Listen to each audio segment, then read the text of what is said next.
আমি তোমার অভ্যাস হতে চাই না, নিয়তি হতে চাই। অভ্যাস তো চাইলেই বদলে ফেলা যায়, কিন্তু নিয়তি অনিবার্য। মৃত্যু মানুষের প্রাণের প্রদীপকে নেভাতে পারে হয়তো, কিন্তু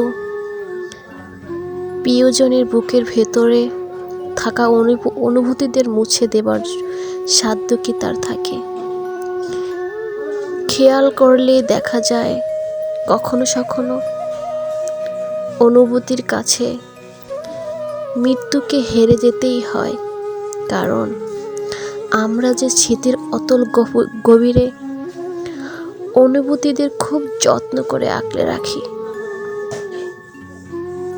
কি দারুণ অঙ্ক শেখালে, নিজেকে অন্যের সাথে যোগ করে আর আমাকে বিয়োগ করে ভালোবাসার ফলাফল শূন্য দেখালে। একটা মানুষ আসবে, গভীর রাত অবধি কথা বলবে, সময় খেয়েছি কিনা জানতে চাইবে, মন খারাপে পাশে থাকবে, দেখা হলে খিলখিল করে হাসবে, বুকের ভিতর জড়িয়ে ধরবে, ভালোবাসার কথা বলবে, স্বপ্নে মিশবে, মায়া জড়াবে, আলোয় ভরাবে, একসাথে অনেকটা পথ হাঁটবে। তারপরে একদিন ধুম করে সবটা মিথ্যে করে দিয়ে চলে যাবে, আর ফিরবে না।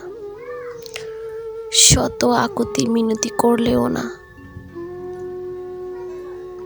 আসলে মানুষ যত সহজে জড়িয়ে ধরে,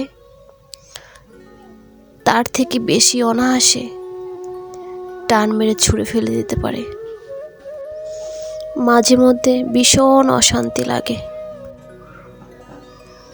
প্রচণ্ড মন খারাপ লাগে, অসহায়তা বেড়ে যায়, একাকিত্ব বেড়ে যায়। নিজের অসহায়তা কাউকে বোঝানো যায় না, মন খারাপের পরিমাণটাও আরও বেড়ে যায়। নিজের প্রতি আর নিয়ন্ত্রণ থাকে না।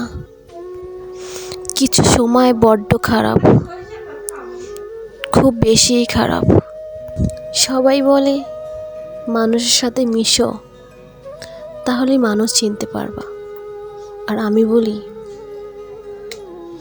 সবার কাছ থেকে দূরে থাকো, তাহলেই ভালো থাকতে পারবা।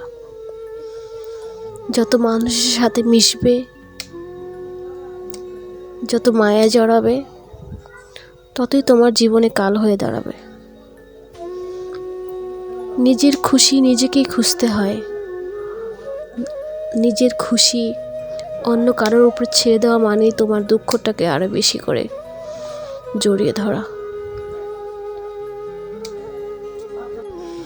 ধরেন এই যে আমি একা আছি, একা থাকাটা কিন্তু কোনো দুর্বলতা নয়, এটাও একটা যোগ্যতা। কারণ সবাই একা থাকতে পারে না। মানুষ কি অদ্ভুত, তাই না? কেউ থাকার জন্য কত বাহানা করে,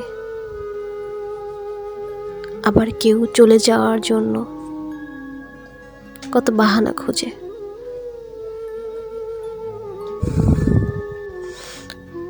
আমরা কত বোকা, তাই না? আমরা নিজেকে বিক্রি করে অন্য মানুষকে কিনতে চাই, আর সেই মানুষদের কাছ থেকে অবহেলা পেয়ে ছটফট করতে থাকি।